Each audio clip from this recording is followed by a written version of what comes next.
Assalamualaikum warahmatullahi wabarakatuh. Dear student, today our topic is how to find the green function associated with any differential equation. Here is an example. This is our given differential equation with associated with boundary condition that are u of 0 is finite and the second is u of 1 equal to 0. We need to find the green function associated with this function differential equation.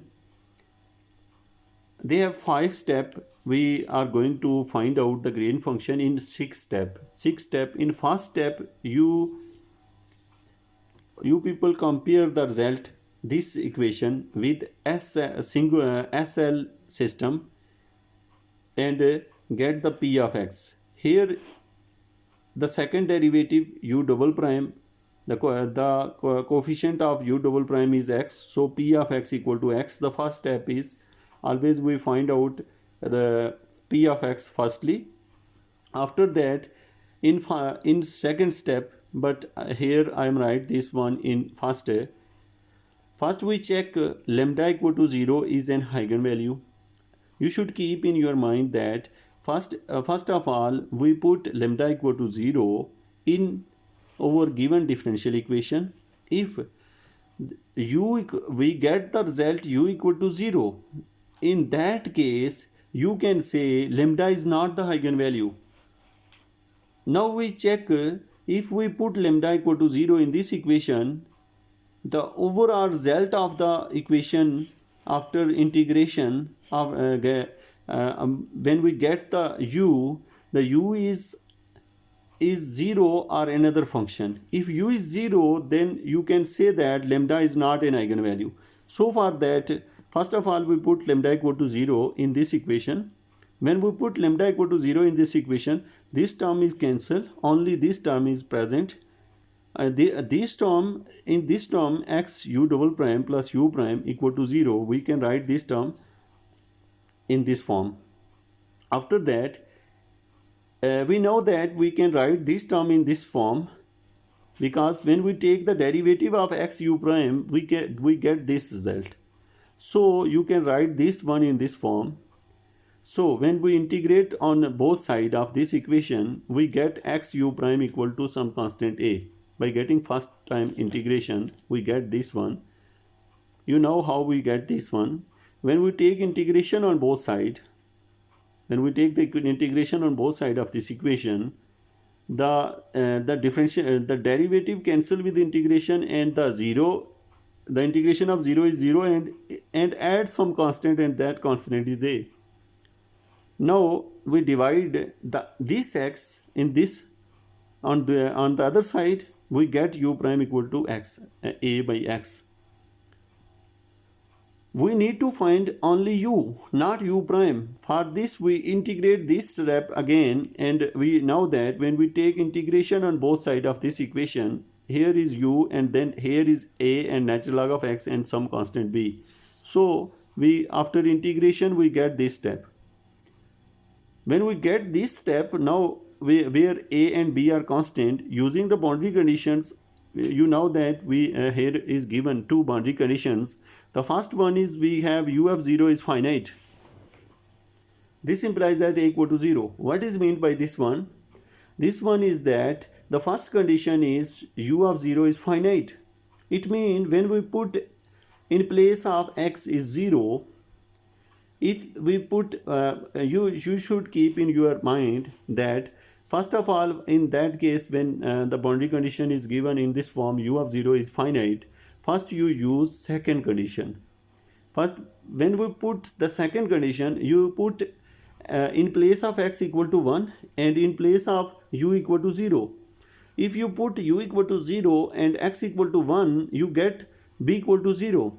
When we get b equal to 0, so it means the term is only u is equal to a natural log of x.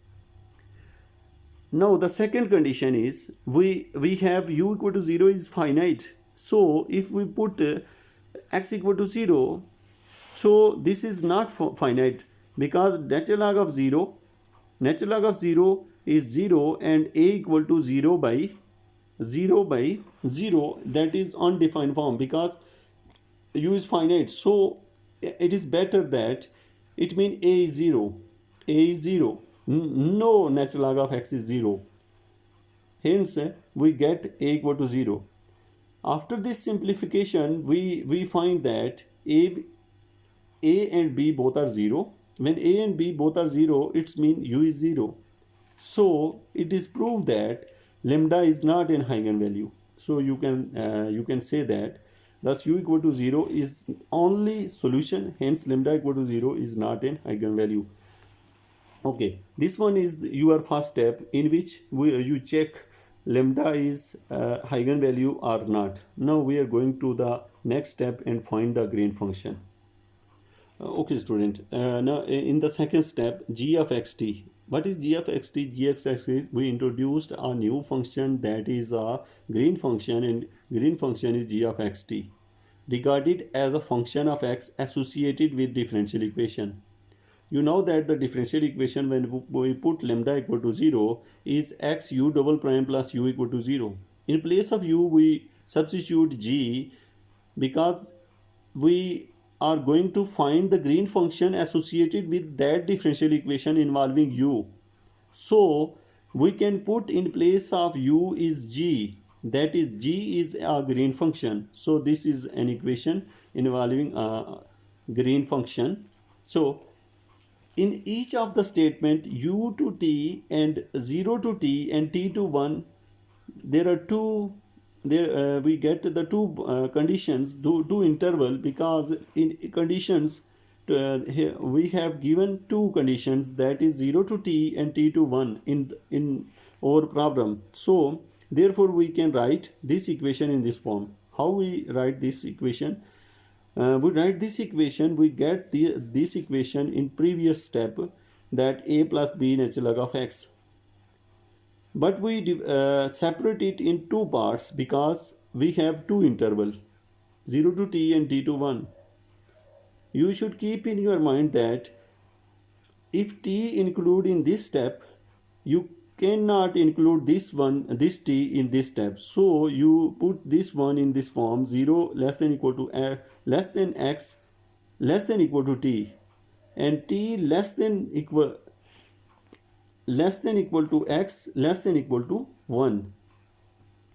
After that, in third step, we always use this the third step in this form, g of xt as a function of x satisfy the boundary condition, because you know that we are going to find a green function associated with the differential equation involving u. So if u satisfy the boundary condition, so green function also satisfy that boundary condition. So if we choose the boundary condition, we know the first boundary condition is g of xt is finite, that is u of 0 is finite. It means here we put in place of x is 0, and that is g of 0t is finite, and second one is g of 1t equal to 0. It means we are going to change the boundary conditions that is in form of u, that is converted into the form of g. After converting this equation, we are going to put 0t in here. When we put 0t, that means we put in place of x is 0 and in place of t is t. When we put x equal to 0 here, it means b equal to 0 because g of 0t is finite. So in first boundary condition we get the result b equal to 0, and in the second boundary condition, that is g of 1t mean to say we put 1 in place of x. So we put in place of x is 1, natural log of 1 is 0, so it means b prime, so it means a prime is 0, a prime is 0. Hence we get two result. Here involve 4 unknowns, 4 constants that are involved in this differential equation in green function. We get 2 of them. Which one is the b and second one is a prime? No, we put these two result in this equation and simply we get a new green function in this form. Because there are involving green function involving 4 constants, we find 2 constant and putting that 2 constant in green function we get this result. Now we are in another trouble. We also want to find these constant a and b prime. So in the next step, we always choose this step. The step number is 4. First of all, we find the continue. As green function is continue at x equal to t, that's mean to say if we put x in place of x is t, we can compare both of these equation. So we compare both of them. After comparing this one, we get the result of a is b prime natural log of t. So we put in place of a is this term. So this equation, this green function converted in this form. After converting this equation in this form, you can see here there are 2 constants involved, but they are not different, both are same. So only one constant is involved in this equation. Our final requirement is to find b prime. For this purpose, we are going to use the last step of for finding the green function. That step is g of xt satisfy. This is the equation. That equation is g prime t minus 0 t minus g prime t plus 0 comma t equal to 1 over p of t. What is meant by this equation? It's mean that first of all you take the derivative of this equation. After that, when we take the derivative of this equation, you know that b prime is a constant, natural log of t, the derivative of natural log of t is 1 by t. So you put the in place of x is here in equation, in place of x you can put t minus 0 and in place of t is t. So there is no change because here is no x involved. So only when we choose the t in place of this one t minus 0 and t, we get the result is 0. And second one is after differentiating. After differentiating, when we put this value in place of x is t plus 0, then we get b prime by t. And in other hand, you know that in the first step before the first step, we find p of x. In p of x, you know that the p of x we replace in place of x we put t when we and get the result 1 of p of t is 1 by t. After simplifying we get b prime equal to minus 1. So we have successfully find the result of b prime. We put this result in this equation and we get finally a new equation that is in term of t. This is our green function. Hope so you understand this lecture. Thank you very much.